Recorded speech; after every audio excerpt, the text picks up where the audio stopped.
Okay, so I think we'll just wait a few minutes and let everybody get into the room.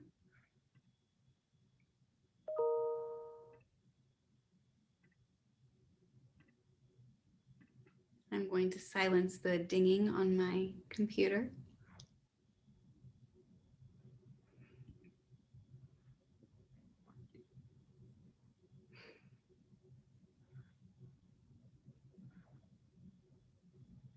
Okay, I see we still have a few last people coming in from the waiting room, so we'll give it just another couple seconds.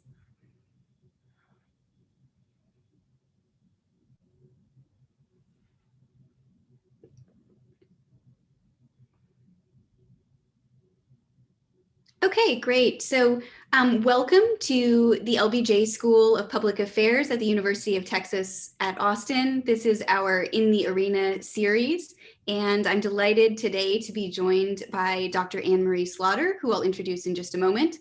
I did want to highlight that for everyone who is listening and watching from home or wherever you are, that if you would like to use the Q&A function to put in questions, toward the end of the hour, we'll have some time and I'll try to get through as many of the questions that are provided via the Q&A function as I can.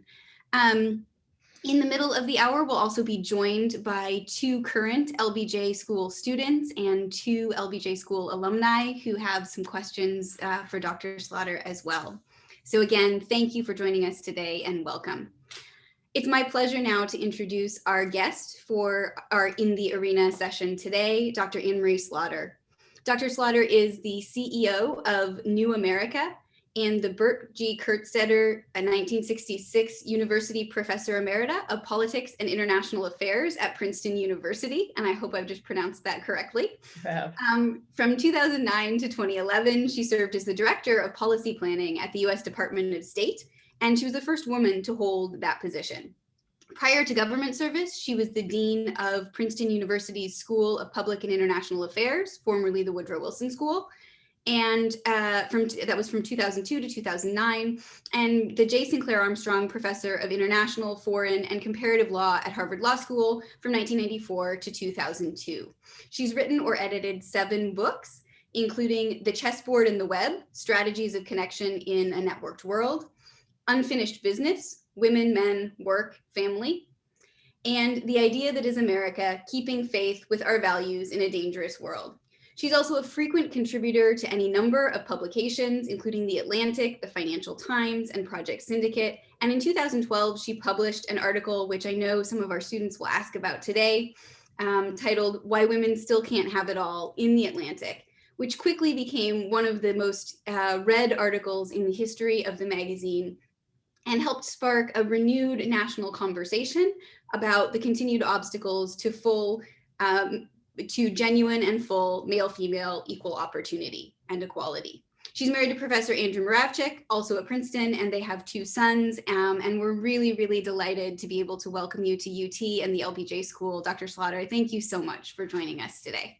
Thank you. I'm a great fan of the LBJ schools. I have many friends there, and I love Austin. I'm just sorry I can't be there in person.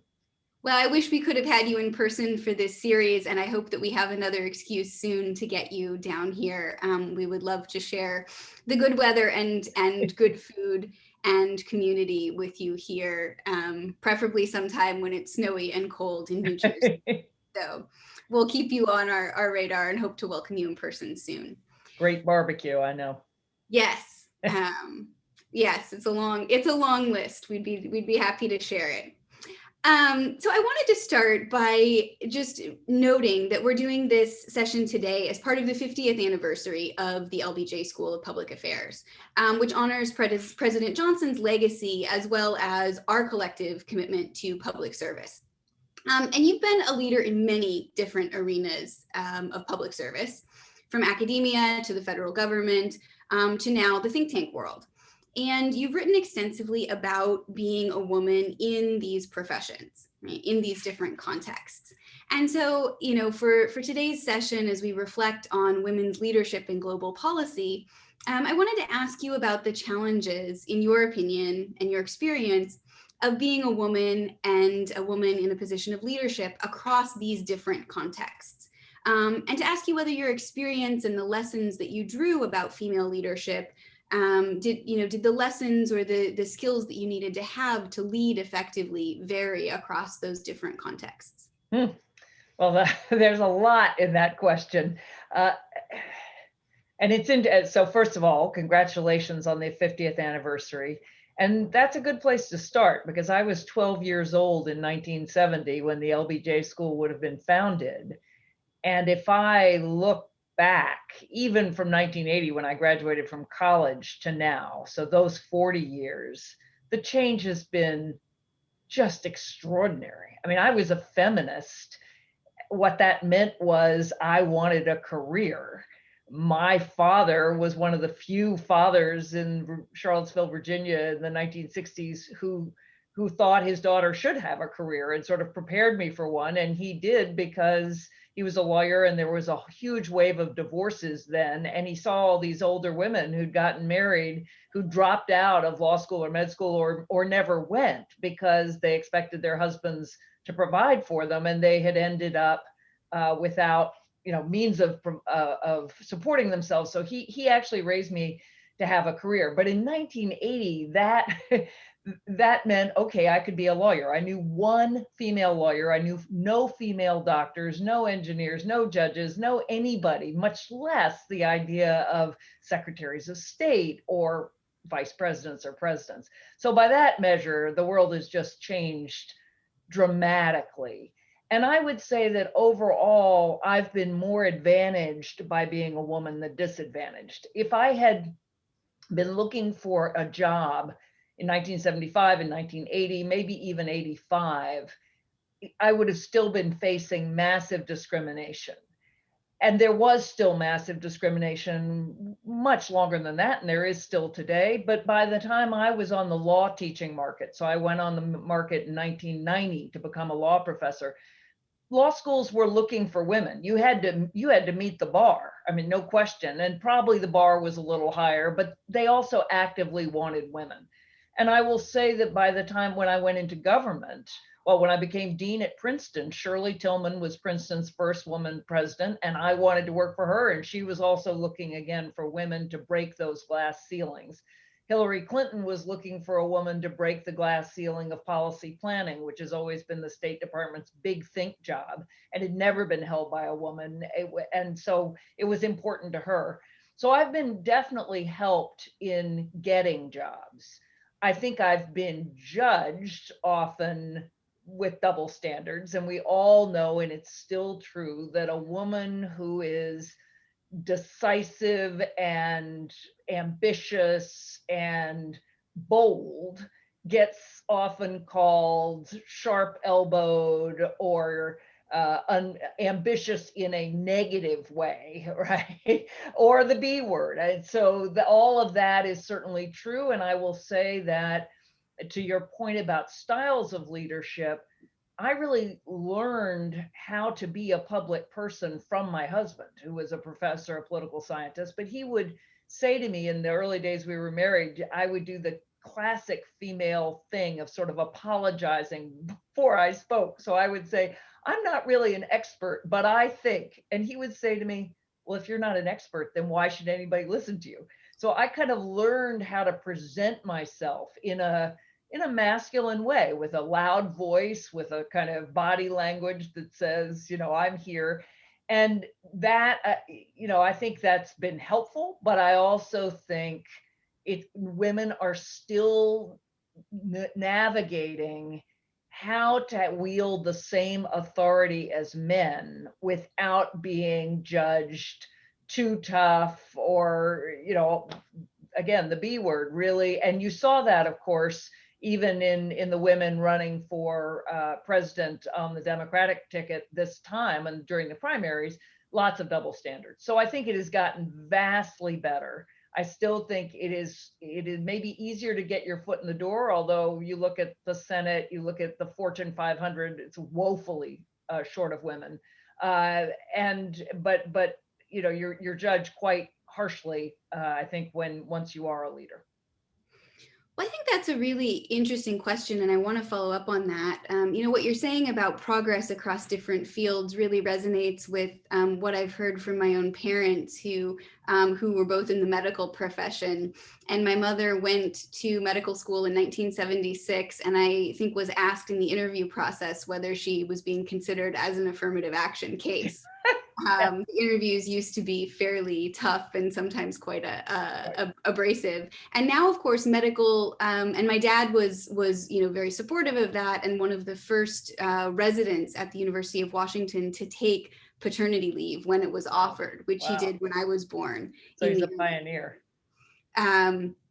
So I've always grown up with those examples and those stories. And now, today medical classes are usually over 50% women. Yeah. Right. And so that progress is something I think we should really definitely look back on and celebrate just how different it is from even a generation or a half a generation to another. But I wanted to ask you because I can't pass up on this opportunity. President Johnson argued pretty strongly during his lifetime for more women taking on policy leadership positions. And once famously argued that at one point we would in fact have a woman in the White House. And so we now have a Vice President-elect Harris. And so I wanted to follow up on this your comments about what the women who were involved in the Democratic primary and in running for office this cycle faced, and also note that this is a barrier, another barrier that is falling, and to ask you, you pointed out that sometimes the work isn't done when you get the position, when you get into a job. Maybe especially if you're there for the first time, right? That you can face continued challenges or questions as you try to actually do and carry out that role. And so I wanted to ask you, about what you anticipate might be some of the significant challenges that would face the first woman to hold the vice presidency. What do you think those will be? Wow. So those challenges are definitely still there. And again, in some ways, it's easier to get in because that's explicit bias, right? People now know that you want women to be the first so that other women can follow them. And so it's much easier to say, yes, I'm going to vote for a woman. The way you evaluate her is much more likely to be implicit bias. So just the one example many of us have probably experienced, if I talk exactly the same amount as the guy next to me in a meeting, I will be judged as having talked too much because people are not used to hearing women. They have an implicit bias that you expect men to dominate the meeting. And so if you get equal time, you will be judged if you ask the men later, oh, she talked a lot. Or, of course, they are less inclined to hear the ideas that she put forward. We've all been through that, where you say something and a man says the same thing and he gets the credit. And there are many, many examples of that kind of implicit bias, where the man is perfectly well-intentioned. He's just acting on a deeply embedded set of social stereotypes. And if you're a woman of color, so back to Kamala Harris, you've got that in multiples, right? So for instance, if you're an African-American woman, or probably any woman of color, but particularly African-American, and you say anything that might sound remotely angry, you're marching right into a stereotype. People will pick up on that. They will hear it again. It was extraordinary to watch Kamala Harris with Pence, because she had that smile on her face the whole time, because she knew that if she betrayed any anger, and you saw Biden get angry, Trump certainly got angry, she couldn't, right? She couldn't, because then she would have immediately been that angry woman of color. Then there's that stereotype then means she's just judged much more harshly. So there's a kind of minefield there where on the one hand, you are breaking the barrier, and it's increasingly important not just to break the barrier, but to actually be who you are, right? So for a long time in national security, I would be the only woman or one of two at the table. but I would not say what I actually thought a lot of the time. I mean, for instance, I would never have said, well, I actually think we should spend as much on early education as we do on national defense. I'd have been laughed out of the room. So I was still modeling myself on the men around me. But when you're the first, you've got to be super careful, right? To do that good job, to not confirm any stereotypes. Another example, when I was at the State Department, I did write that article, but I stayed for 2 full years before I left, because that's the minimum time that an academic who is in government stays, right? And I did a job knowing that others were going to follow me. So it's still, I think Kamala Harris will find that she has to carve a path that is strong and decisive and still feminine, and kind of reassuring to kind of counter all these stereotypes. I think that's a really important point. And there's also the balance between, you know, as you said, speaking your mind, being yourself, and figuring out what will effectively advance a policy agenda. Yeah. I remember in 2017, when I moved to Jefferson City, Missouri, the governor's mansion, as far as I was able to find, had never had a working spouse. And so that was a really interesting role for me to take on, and I actually didn't realize I was doing it until an article appeared in the paper, and the campaign advisor happened to know me well enough that somebody said to him on the way, by the way, is she keeping her job? And he looked at them and said, well, of course, because he knew me and knew that this was not negotiable. And we all kind of laughed about that later. But the way that the mansion was used to running, the way that people were used to seeing a first lady, was not necessarily as a working mother. And so it was really an interesting, you know, sort of exploration of how to be effective in that kind of role. We also hadn't had someone who focuses on policy in that role either. And so I think it took everyone a bit of adjusting. And I was quite grateful to all the folks in Jefferson City and many different parts of the state government who adapted and were willing to work with me on some very substantive policy stuff. That was an adjustment for me, and it was an adjustment in terms of the role. That wouldn't suit everyone, right? But we all kind of have to find a voice, a way of fitting these positions to who we are as people. And that can take a while to sort of figure out what the right mix and match way of doing that is. So I think we'll all be really interested to see how that plays out with a woman in that leadership role for the first time. And her husband, who is the first man, right? We've never had, I don't even know what you call him, the second gentleman? Second gentleman, I like that. I mean, you know, first and second lady, first and second gentleman, but we've never had to do that. And he is really a pioneer, as much as she is, and to be praised. And of course, he's judged by a whole nother set of deeply socialized stereotypes. Yeah, very true. Well, I wanted to ask you, switch gears a little bit for a moment, and ask you a little bit about your former work in foreign policy. You know, the State Department's first, you know, female director of policy planning. President-elect Biden has signaled that his administration will shift, you know, away from the America First doctrine that the Trump administration has pursued.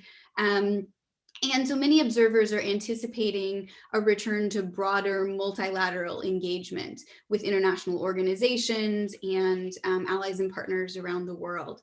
So I wanted to ask you what you expect to be the first steps, or what you would recommend as the first steps to implementing that agenda, and what you think the major challenges to that turn are likely to be. So I think the way that I often think about his policy is that it's not going to be America first, it's going to be allies first. So he's going to be deeply multilateral by reaching out to all of our allies in Europe, in Asia, in Africa and Latin America. He's already signaled that he's going to create a summit of a summit of the democracies, probably with the G7 countries plus Australia, India, and South Korea. He is not going to approach any geopolitical crisis or situation without building coalitions first. So if he needs to confront Russia, he's going to get the Europeans on board. If he needs to confront China, he's going to get everybody on board. If he can, if he's going to conduct Iran, he's going to go back to Europe. So that's in that sense, he is going to be the opposite of Trump. He's going to be multilateralist versus just, I mean, Trump wasn't an isolationist in the sense of somebody who didn't want to engage in the world, but he was a unilateralist. He wanted to do it America first, America alone. That's not quite the same thing as working through multilateral institutions. You know, going through the UN, going through the WTO, going through the WHO. I think that's more complicated. Those institutions really need to be reformed. And the Europeans have already proposed to the United States that we partner in reforming the World Trade Organization. And that might well be a good idea. And the United Nations desperately needs reform, because I keep pointing out to people, we're going to be at 2045. And the permanent members of the Security Council are going to be the people who won World War II in 1945. And that just isn't going to work. Nations are just going to ignore it, right? India doesn't have a permanent membership. Japan doesn't have a permanent membership. But reform of those institutions, which were designed for 50 countries, not 200, is slow and painful and often just inconclusive. So I'm not confident, no matter what he says now, that Biden's multilateralism is going to mean a return to those institutions. I mean, yes, he'll rejoin the World Health Organization. He's no question about that. But I think he might well operate more through coalitions of allies, and certainly participate with international institutions, but it's just a cumbersome system that needs revision and reform, and yet that's not what I would advise him to take on, given the other problems in the world. You're on mute, Sheena.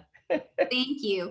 So where would you advise him to start if you were going to give him a short list, right? If we don't start with reform of these institutions, even though, as you know, there are some areas where reform really is needed to update international governance and international institutions for the world and the types of challenges we face today. But is there a short list in terms of where you might advise him to start? Well, it's an interesting thing. So I would tell him to start by looking to Europe. I think that the way the United States needs to see the world is in terms of the combined weight of the United States and Europe economically, in terms of investment, where 60% or close to 70% of the investment in the world. We're somewhere between a third and a half of the world's economy, depending on how you count. We're almost we're 850 million people. That's sizable together. We are a huge weight for the rule of law, for international institutions. And this is a really interesting moment, because Britain, of course, has left the EU, or will by the end of the year. And the EU itself is changing. And they have really reached out and said it's time for a new transatlantic agenda. And what would be different for the United States is the US generally deals with London, Paris, Berlin, Rome, Warsaw, but the countries of Europe, not the European Union. Yet I think together with the European Union, which still means lots of complicated politics with those national capitals, but for all the creakiness of it, it works better than any other organization like that you've ever seen, and it does arrive at decisions. I would really look at how can you cement that relationship. Could you do not just a trade deal, but a transatlantic deal on things like climate and tax taxes and technology, and there's some big areas of difference between us on technology, but we both of us have a strong interest in not having Huawei wire the rest of the world. So I would start there. I'd probably do the same thing in Asia, and I think that's also the Trump administration was formalizing the Quad. The Quad is the United States, India, Japan, and Australia. Again, building strong coalitions, both because that enhances your power and then makes it easier for you to address the other powers, whether it's Russia or China. So I would tell him to look first to Europe, then to allies in Asia. And then, I mean, you know, I know enough about being in government. You lay all these plans, and then it's like a game of tennis. The balls start coming at you, and you're lucky if you can hit them back roughly in the direction you wanted to go. Right? You're just responding to crises. But the other thing I would tell him to do that I don't think he will do so much, but I think is so important, would be to really mobilize mayors and governors and philanthropists and CEOs and NGOs, the kinds of organizations and governments that have been deeply involved in the Paris Agreement and in climate politics more generally, because I think the United States needs to act on the world stage, not just as the federal government, but as a broad coalition of power that includes all those different actors.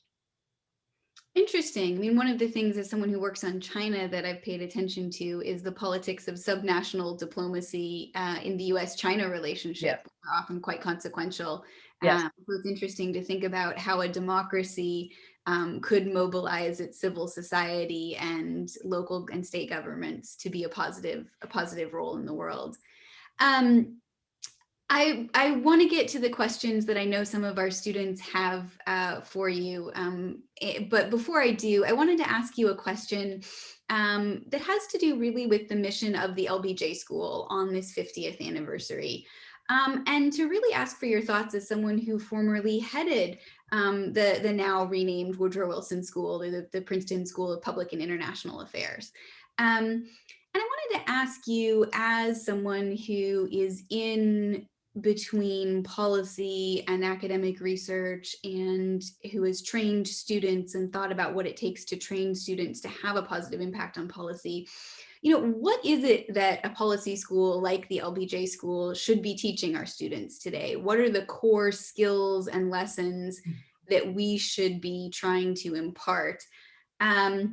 And also maybe to ask you a second question there, which is, what are the skills that you think are essential to have to be effective in policy, but also are the hardest for policy programs and policy schools to actually teach in their classrooms or in their programs?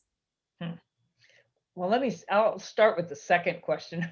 The most important thing you can teach people is the old saw about you can get anything done in Washington if you don't take the credit for it. And that is true, right? If you really want to be effective, you work the system, but working the system often requires giving other people ideas, convincing them they thought of them, moving it, and really behind the scenes. And that's something that's very hard to teach, but you can at least prepare people for the idea that success is collective, not individual. And even the famous bureaucratic turf battles, they're not as ego driven as they seem. What they are is that like when I was head of policy planning, if policy planning isn't at the table in a meeting, that means my staff is not there. My staff are the people who are shut out. And the same is true for, you know, the assistant secretary for Asia or the assistant secretary for democracy. So a lot of even that jockeying is you're representing a whole constituency, and you got to make sure that they are at the table. Those are things that I think you can teach, but fundamentally people have to be on the ground and experience. But you can bring in practitioners who can tell those stories and prepare people, just as I might talk now.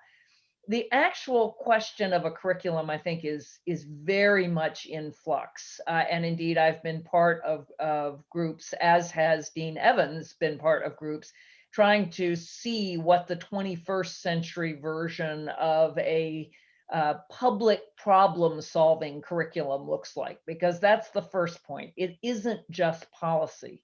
Public problem solving includes formulating policy, but also implementing policy, also constantly changing policy. I would include human-centered design, because I think so much of where we go wrong, particularly in domestic policy, but foreign policy too, is we never talk to the people who are having the problem, the unhoused, homeless people. We don't talk to them. We look at the statistics, we figure things out, we build more housing.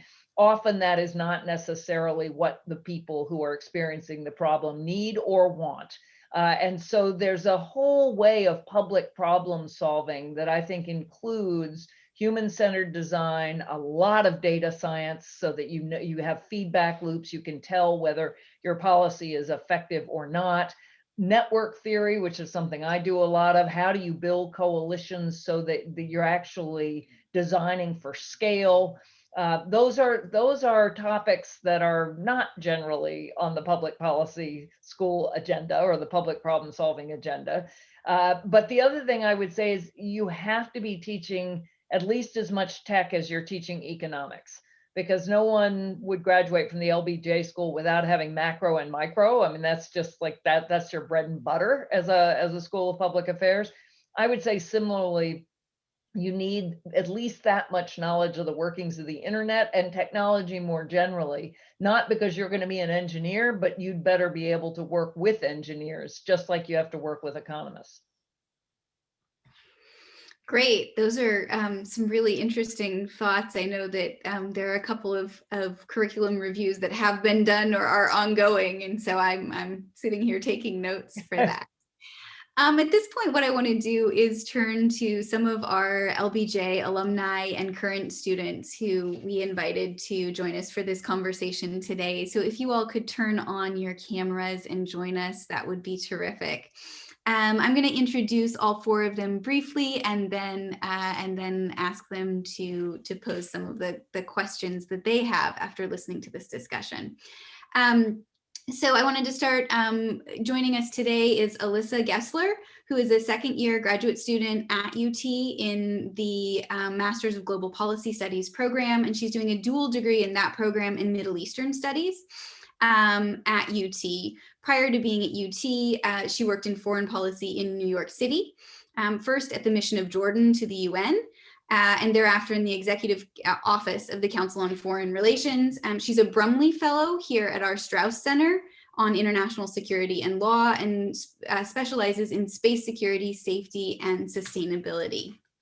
I also want to introduce Khada Hanem, who is a dual degree law and global policy studies student who's passionate about serving marginalized communities and wants to leverage her skill sets in legislative lawyering, as well as immigration, civil rights, and social justice law, to uplift the people that she serves.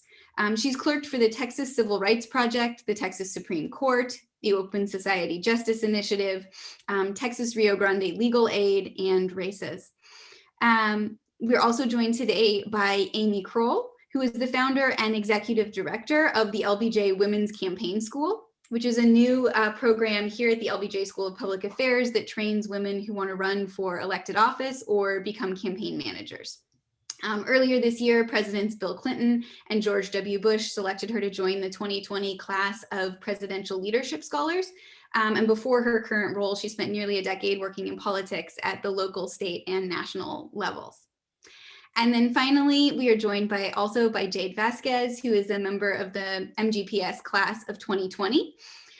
She's a recent graduate of the LBJ School just this past spring, and is a writer and researcher from the Bronx, New York, with a passion for serving historically marginalized communities. Jade previously served in the Peace Corps in El Salvador and subsequently worked for an education nonprofit that supports immigrant youth. At the LBJ School, Jade particularly studied the intersection between international security challenges and global migration flows, which is a really pressing and thorny policy challenge. She was the co-chair of the school's Policy Alliance for Communities of Color, student representative of the Diversity, Equity, and Inclusion Committee, a foreign language and area studies fellow for the Center for European Studies, and a member of the Clement Center for National Security's graduate portfolio in security studies program. So I'm just absolutely thrilled to have 4 really talented students and alumni joining us today. And so I wanted to give each of you a chance to ask a question of Dr. Slaughter based on today's discussion and things that you've heard or read. So Haida, can we start with you? Sure. Thank you so much for being with us today, Dr. Slaughter. My question is, as the CEO of New America, part of your organization's mission is to bring us closer to our nation's highest ideals. So in your view, what are those highest ideals and what steps are most necessary to bring us closer to them? Well, it's a very timely question. I think I would start with the promise of equality. I mean, if you read America's founding documents, the Declaration of Independence, it's the very first part, all human beings are created equal. It actually says all men, but I'm gonna give them the benefit of the doubt for now. And that, that really does at least mean an equal shot at living up to whatever your potential is. I mean, human beings are different, and you can't, they're going to be different life circumstances, but you get an equal shot. And we are so manifestly unequal. And those inequalities compound one another, which we've seen right now with COVID in so many ways. So you have a national pandemic. It affects communities of color far more for many different reasons. People having, substandard housing, being jammed together, having far worse health care, having far worse health to start with, their children not having access to the internet so that they can't then learn once you go online. And it keeps going, right? And being much more in low-paid frontline jobs that expose them much more to COVID, but that also are disappearing in various ways. So I think, what we think of now, and we are in the midst of what we're calling a 3-year equity transformation to put racial equity, racial and gender and others, but racial at the core, because that's the biggest problem of the work we do, of who we are, who our partners are, what our culture is. And I really do think that as we look as a nation, right now we're in 2020, in 2026, it'll be our 250th anniversary as a nation, and we'll be on the cusp between being a white majority nation and a plurality nation. If we're going to be the nation we say we are, then we need to be reimagining who we are and how we do things so that we do, in fact, live up to that promise of equality, or at least far, far better than we ever have. I mean, you're never going to get to perfection, but we are really at a point where in some ways I don't recognize the country. Alyssa, did you want to ask a question? Absolutely. Thank you again, Dr. Slaughter, for taking the time to be with us today. In a recent piece that you co-authored for Project Syndicate, you advocate for a more expansive definition of national security, which would encompass non-state threats like pandemics and climate change. Could you provide us with an illustrative policy example of an instance in which a shift away from a military response and towards what you call the diplomacy first approach would be effective? Great, thank you. And indeed, President Biden has talked about a diplomacy first approach. And I think one of the reasons they're taking so long on who's going to be the Secretary of Defense is tied up with wanting much more emphasis on diplomacy than the military. So this is a complicated question, and even in an op-ed, it's hard to unpack. if you just start with the threats that are most likely to kill Americans, if you're thinking about national security, the pandemic and climate are way ahead of China and Russia.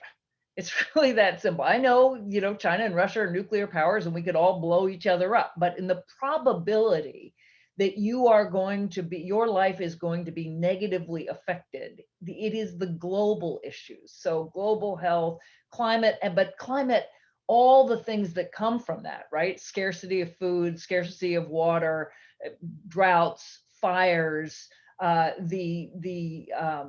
if you just think about the severe weather and what does the severe weather affect and the resilience issues. So if you really started with national security and started by thinking that our job is to protect Americans from threats that come at least partly outside this country that will affect Americans, you'd have a radically different National Security Council. Now, I actually think, having been in Washington, that trying to pull the definition of national security to encompass all that ultimately ends up with the same people, and they are more male than female, sitting around the same table. And then around the edge of that room is the global health expert and the climate expert. So I would actually probably set up something like a global security council. I would really just say, look, there are two different kinds of threats. They're the threats that come from other nations, and those are still important. I'm not suggesting, Sheena studies China. I'm not suggesting, we should just, we'll ignore whatever China is doing in the South China Sea or against us in various ways, cyber attacks, all of that. I wouldn't say that, but I would say that's one set of threats. And this other set of threats is just as important. But we do not have the infrastructure, the positions, the training, the money to address those threats in the same way. And yet I think most Americans, again, if you polled them, would say, nope, that's really what's affecting my life. The one last thing I'll say about that, though, this is the really hard thing about government. I can write that and I can mean it, but you'd have to have a government go to Congress, start putting together the commissions and then the reforms. These are things that take decades, or at least a decade, and every government is addressing the inbox. So it's very hard to know how to affect that kind of change. Well, it'll be really interesting, to see the 2017 National Security Strategy was really focused on this classic framework of great power competition. And we've certainly seen an unusually high impact going into the incoming administration of what I would refer to as non-traditional security threats, in particular the pandemic and public health. And so it's actually quite striking to look back on these successive national security strategies and see how much they're shaped by the context at the time, right? The document that was written after 9/11 looks very different than the documents that were written during the Obama administration, looks very different from the document that emerged from the early months of the Trump administration. So I think it'll be, I'll be certainly looking to see how it is that the Biden administration defines and conceptualizes national security in the national security strategy when one comes out. I think that'll actually give us some fairly helpful clues to go on as to their approach. Jade, I wanted to turn it over to you. Hi, everyone, and thank you, Dr. Slaughter, for being here. In 2012, you published a widely read article in The Atlantic titled "Why Women Still Can't Have It All" on the struggles of working mothers, and then a book on similar questions. How have your views changed over the years, if at all, on work-family balance, and what have we learned from 2020 when the pandemic and economic crisis have really impacted working mothers? The term that keeps coming to mind is the she-cession idea. My second question is, what advice do you have today for working mothers and aspiring mothers in the foreign policy profession? Great. Well, so my views have changed a lot. And before 2012, I was essentially a feminist of my generation that was, of course, you can have it all if you just try hard enough.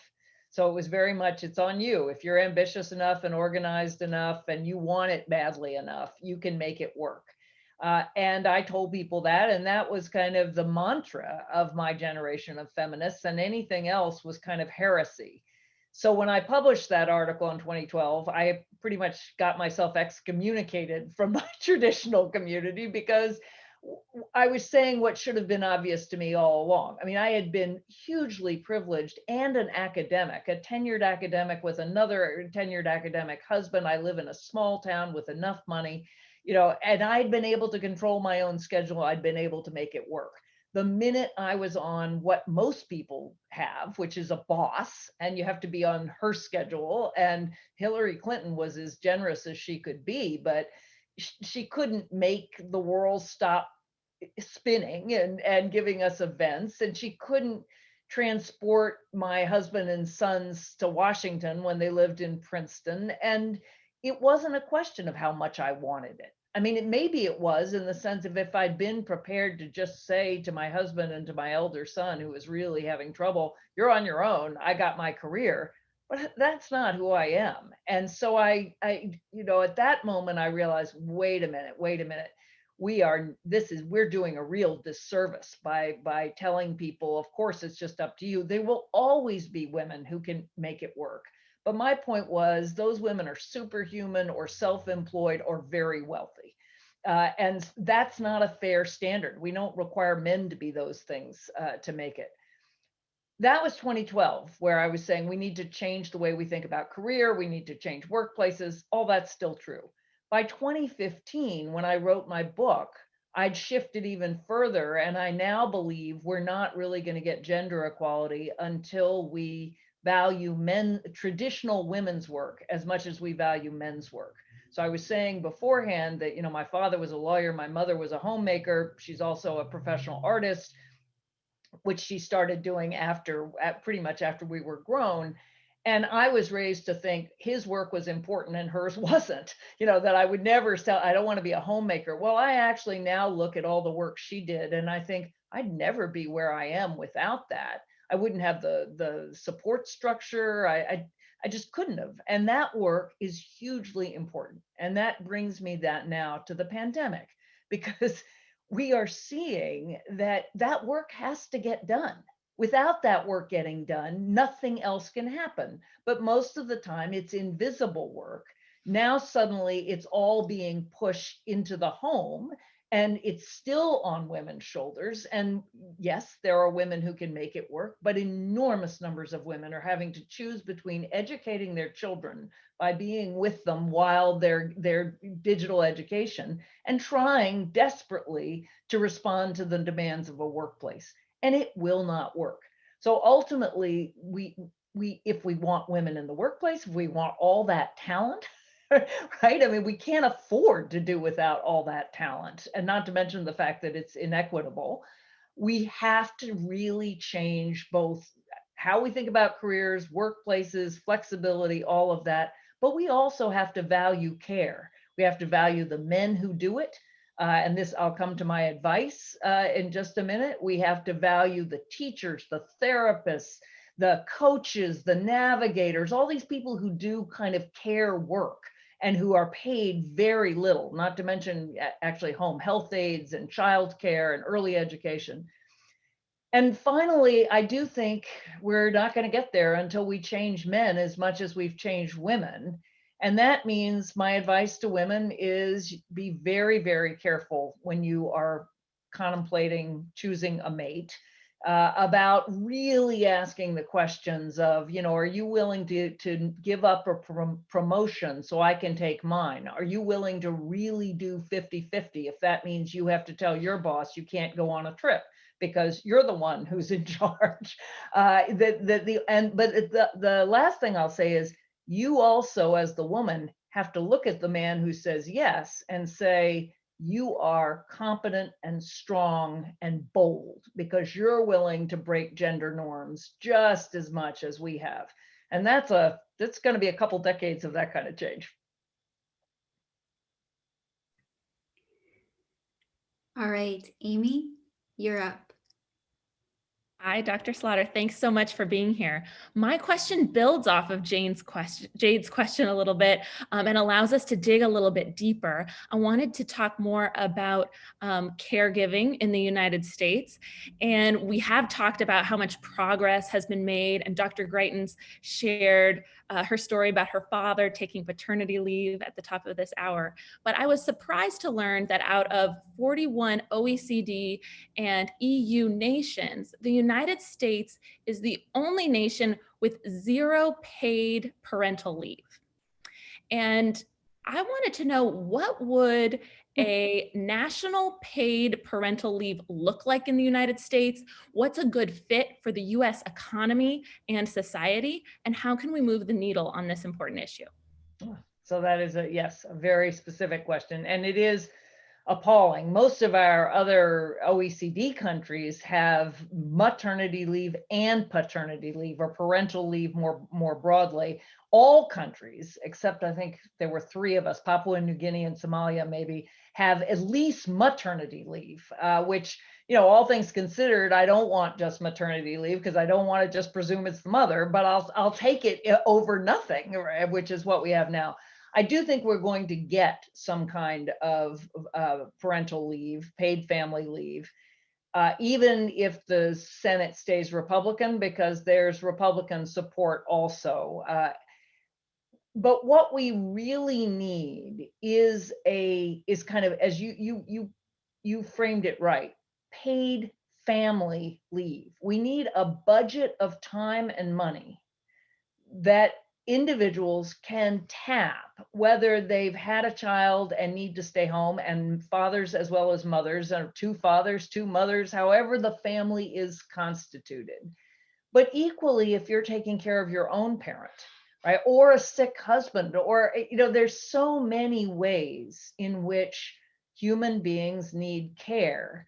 And without an infrastructure of care, the society doesn't function well. And again, it disproportionately falls on women. So there's kind of there's an economic problem, there's a social problem, and there's a deep equity problem.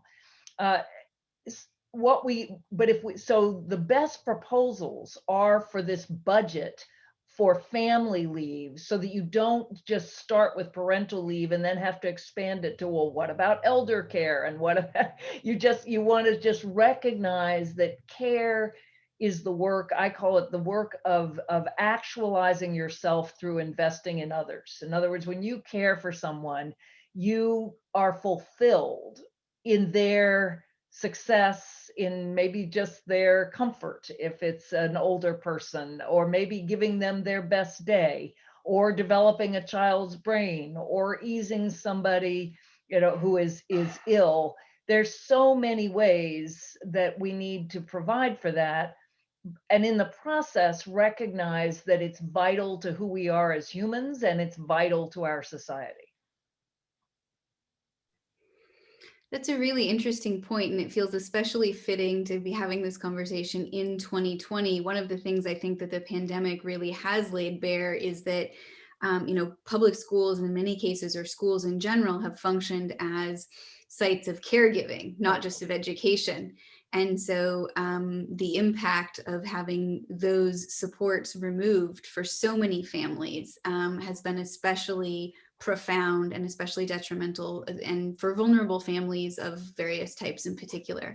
And so I think that's, you know, we're having an overdue conversation about the extent to which that responsibility has been placed on schools, and the reality that the economy depends on those caregiving structures, because many people can't return to work. I know my own decisions were based on about teaching and how I was going to handle my work responsibilities were entirely based on what I thought the public schools in my part of Austin, Texas were going to do.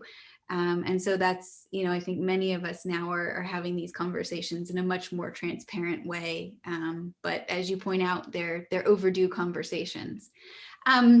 I wanted to turn, and I'll remind anybody who is watching and listening that if you have questions, feel free to put them in the Q&A feature in the screen, and I'll go ahead and see.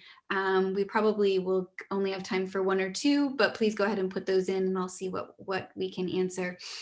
Dr. Slaughter, I wanted to ask you a question that's come up here in the chat, which is about the question of different types of privilege. And the question, I'll just read it aloud to say, how have you as a white woman in a position of power and leadership advocated for women of color who, as you mentioned, face additional biases and barriers? And are there any lessons that you've learned in your experience doing that, or in your experiences, that would be helpful for those who care deeply about these issues of equity? It's a great question. I'm writing a book that addresses a number of those questions through my own experience right now. So I'll start just by saying that I actually, one of the reasons I'm as passionate about care as I am is that the majority of caregivers are women of color, and they are undervalued and underpaid. And I would like to see, and my New America works on this a lot, I would like to see that people who are in daycare centers and early education, starting at 3, depending on the line, are people that we see as doing some of the most important work in the country. Again, they're shaping the brains of the next generation. And that if the more we can actually value that work and pay for it, as well as social value, we actually are lifting up lots of women of color. But that's sort of one way of thinking about it. Much more broadly, partly I've learned never to talk about feminism for all women. When I first started, I was like, we, as in we women. It's not we women, it's we affluent white women and we affluent white American women of a certain time. Whereas African-American women almost always worked, immigrant women almost always worked. So the whole way of telling the story is highly privileged and assumes that the relatively small number, if you look at the whole country, of affluent white women somehow represents everybody else. Then more broadly, understanding exactly, as I said at the outset, that I think I have a bridge to women of color because I at least understand what it's like to experience lots of implicit bias as a woman. But I now understand that the women I work with who are also of color are getting multiple lenses. And I'll never understand that because I never will walk into a room and have the color of my skin determine how somebody, what they assume about me. I mean, maybe I would in another country, maybe I would if I live long enough in this country, but probably not. And then the last thing I will say, and this is very personal, where I broke apart my job in 2018. I'm CEO of New America, but no longer president and CEO because I promoted a woman to be president and COO. So we split the job, and she was African-American. She's just moved on. We're looking for her replacement. And that was really important because I was really sharing power, but I then heard things that I was never going to hear. Right? I mean, and I know this, there are things that I'm never going to tell men. Right? It's conversation I have among women. Working with her day in and day out opened my eyes in a way that no amount of reading and talking and good intentions was going to do. And so in the end, I think that's right. We have to share power. We have to cede power. We have to really be willing to lift up women of color and understand that the world is going to be a whole lot better when they are treated equally, and that is a whole nother step beyond getting white women treated equally. Thank you. Again, I think this is just such a timely set of conversations and reflections to be having in 2020 in the time that we have had, and to really point out that an important component of leadership is being attentive to the experiences and vulnerabilities of somebody who might be a different race or ethnicity, a different gender, a different class. That being attentive to all of those forms of privilege and vulnerability is really a critical part of leadership, and also an important part of women's leadership and women's work in public policy and in global policy. So thank you. I'm mindful of the time, and I realize we've just come up on the end of the hour. So I wanted to thank all 4 of our LBJ students and alumni for joining us today. You guys are fantastic. I'm so pleased you could be part of this conversation. And Dr. Slaughter, I also really wanted to thank you for joining us. This is our last event for the In the Arena series for the semester, and it's a terrific one, I think, to close out this fall semester and really this year, because it touches on so many themes that are critical to our national conversation right now. So thank you very much for joining us today. You're welcome. I'm very glad to have been here and to be your last speaker and send us all into 2021. Yes, we'll keep our fingers crossed that we see a lot of progress on all of these fronts in the new year. Indeed. Thank you all, and thank you for the questions. Thank you very much. Bye, everybody. Thank you. Bye. Bye-bye. Bye.